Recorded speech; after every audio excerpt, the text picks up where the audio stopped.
So I've completely rebuilt a few cars in my day, but I've gotten completely close to rebuilding others. So today we're going to talk about what I've learned. Welcome to VlogMas.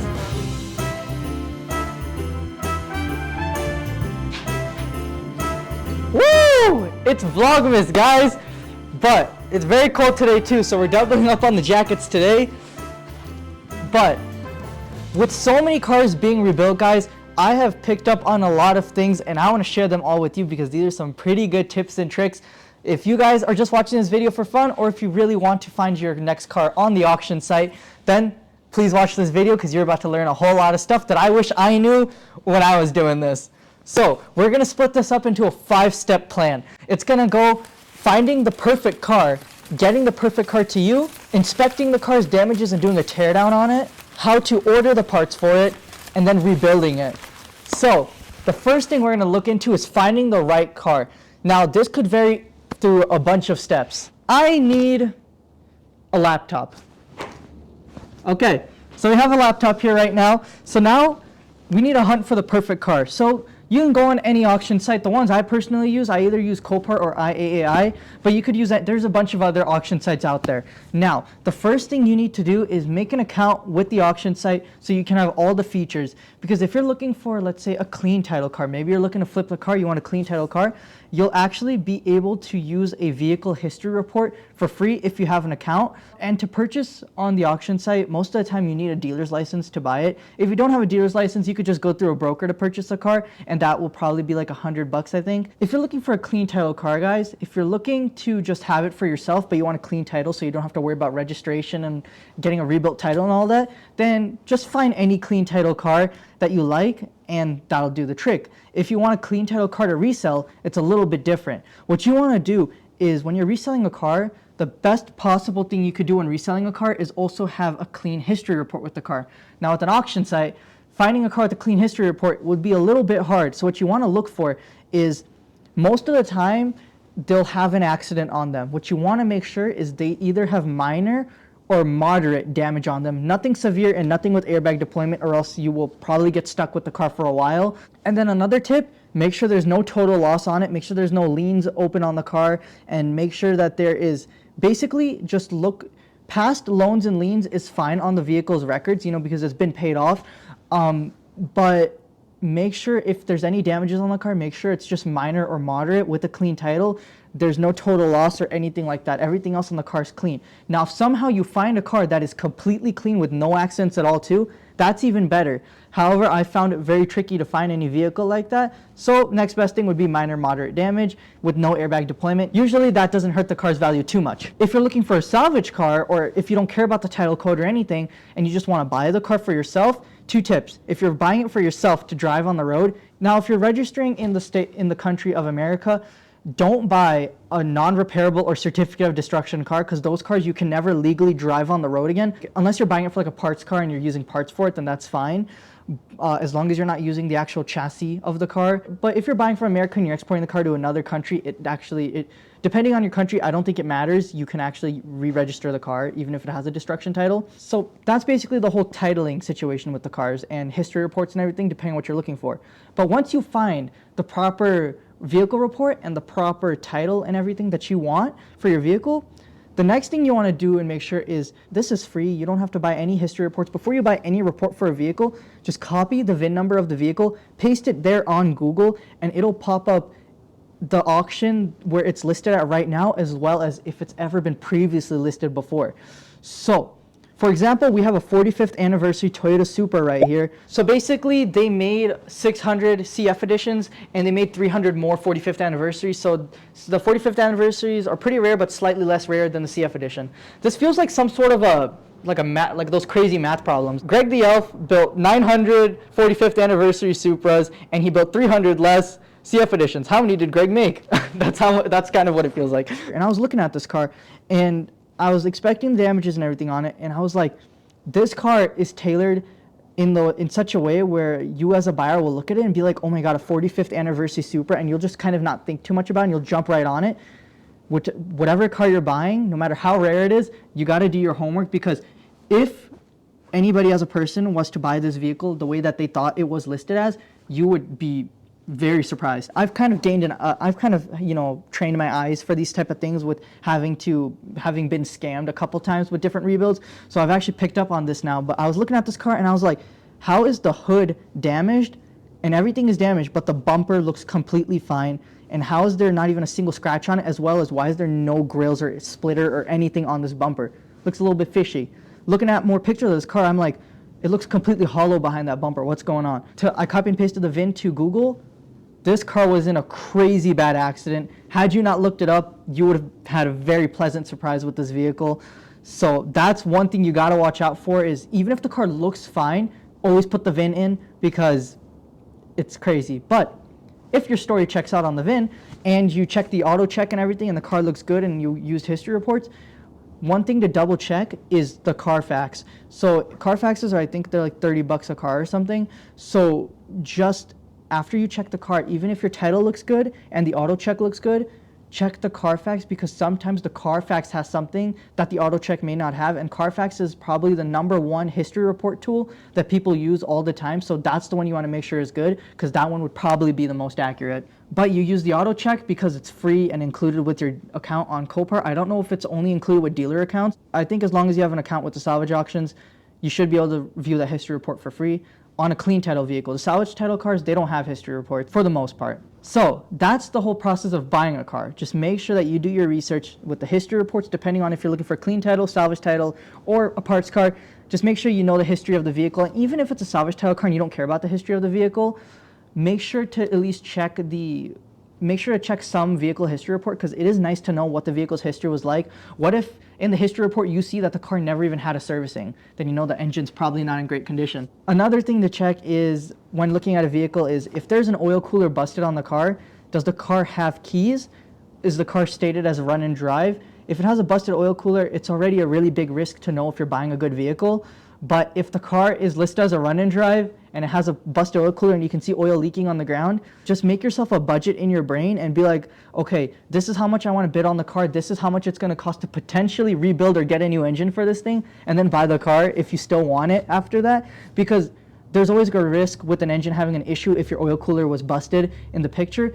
And sometimes with some scenarios, I've seen cars with busted oil coolers, and you look at the odometer picture of the car, and the car's listed as a run and drive, but on the odometer it literally says low oil pressure. So you already know that engine is probably toast. And then if the car doesn't have keys and it's listed and you can see an oil cooler is busted, you have a 50-50 shot of either the keys being taken away from the car to prevent the engine from being destroyed, or the keys were taken away from the car because the engine is already destroyed and they don't want people to know that. Check every single little detail that you can and be prepared. The other thing you can do is, when creating a budget for your vehicle, depending on what car it is. If you're rebuilding a car and let's say it's just a regular economy car, even a sports car, put in extra, write up your parts list, see what parts you may need, write up a parts list, see how much it's going to cost to get the car, see how much the car is worth, and then from there see how much you should bid on the car. But also toss an extra $1,000 to $2,000 on top of the car's rebuild cost in case there's any hidden damages, because most of the time there is hidden damages, and $1,000 to $2,000 should usually cover that. Maybe if it's like an expensive car, depending on the car, you can toss like maybe anywhere from like $4,000 to $6,000, and if it's a hypercar, then just do your homework, because that could get very expensive if there's hidden damages. But for the most part, hidden damages,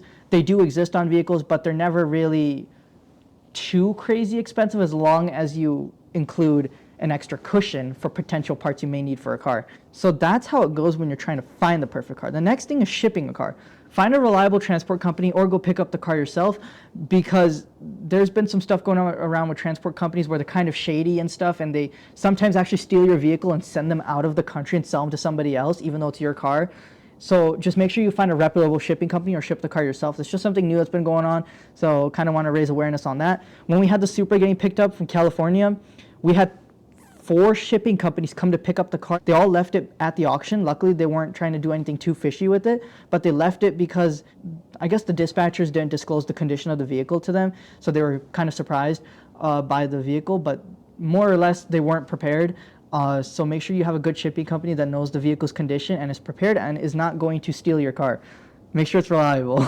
Next thing you need to do is do a teardown on the vehicle. So when you do a teardown on the vehicle, make sure you disconnect your battery first of all. And if you're welding anything on the vehicle or anything like that, doing any framework, also disconnect the battery because the current can actually go through the metal in your car and actually shock computers. Learned that the hard way. We've had a couple cars get fried SRS modules because we didn't disconnect the battery, so that's a tip right there. But if you're tear downing a vehicle and you're tearing it apart, take all the damaged components off the car. Make sure that your AC condenser is actually busted, therefore there's no refrigerant in it. That way when you unscrew it, if you need to unscrew it, then refrigerant doesn't get sprayed everywhere because it's really bad if it ever does, and it smells really bad, and it's bad for the environment, and it's bad for your lungs, and it's horrible. And if your condenser is good, or it appears to be good, then there's a tool that you can get for your refrigerant kit where it'll capture all of it in a vacuum system so it doesn't go everywhere, and then you can actually re-put it back into the system too when you're done. But wear gloves, wear safety gear, be careful not to damage good components when you're taking off damaged components. If you're opening any doors on a car, anything, do it slowly. Make sure it doesn't get caught in the fender because you could bend a fender, you could bend a door. So make sure that that's all good. And if that is the case, it's getting caught, then loosen the fender, kind of adjust it up or take it off. Make sure that you don't damage it. But if you're ever driving a run and drive car off the auction lot, make sure you inspect the car. Make sure that it's actually in good drivable condition. For the most part, they're sometimes not actually because they're at the auction for a reason. So just make sure that the car is good if you're going to drive it out of there. But I always recommend towing it because you never really know. And basically when doing a teardown, take pictures of everything that you're taking off. Take pictures of bolt locations, take pictures of wires and where they plug in, and take pictures of how components are placed around the engine, how wires are routed through. And when you take off parts, immediately label a bag of what component those bolts go to and put those bolts in a bag. Because that's what I did with this Mustang here and every other build. And I mean, this Mustang, a lot of stuff came off of it, so we have tons and tons of bags for this Mustang.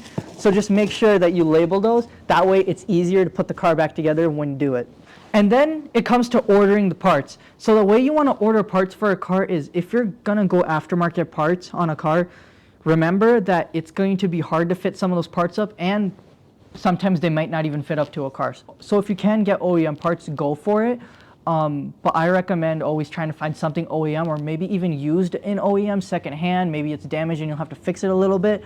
But I always recommend OEM parts. Aftermarket parts could be a nightmare to work with. So if you're doing a car rebuild, I recommend OEM parts, but you could also get away with aftermarket parts. It just depends who makes the aftermarket stuff. And if it's like an aftermarket modification, that's completely fine. But if it's like rebuild parts, like a fender or a hood or something, or radiator supports, I always recommend just going OEM with those because a lot of stuff fits up to those. And if it's aftermarket, you'll have a hard time fitting up a lot of stuff. But you can also get away with it. So I guess to each their own. When rebuilding a car, make sure you have part numbers, you go onto the online sites and you see what parts that you need for your car and you write it up. Then what you do is you find diagrams of those components. You just search up the part number and then like diagram for this part number, and it should pull up a diagram. That way you could see if you truly have all the parts that you need for your vehicle. Because sometimes a diagram will show you a part for your vehicle that you didn't even know that you were missing. And you could go into the dealership itself, and you can do this with them as well, say what parts you need. But if there's a part that you see on a diagram that you're unsure of if you actually need on your car, you can call the dealership, give them your VIN number, and ask them, is my vehicle equipped with this part? It'll help you a lot. They'll let you know if you need it or if you don't need it. But basically, if the car is straightforward and simple and you can see everything that's wrong with it, you're good. But if it's a little bit more complicated and you don't really know how things go together, or you just want, to make sure, diagrams help a great ton. So you can get some diagrams. You can see I've used diagrams a lot in the past, especially with the Supra. Diagrams helped a lot with that car. It's basically like building big Legos with instructions.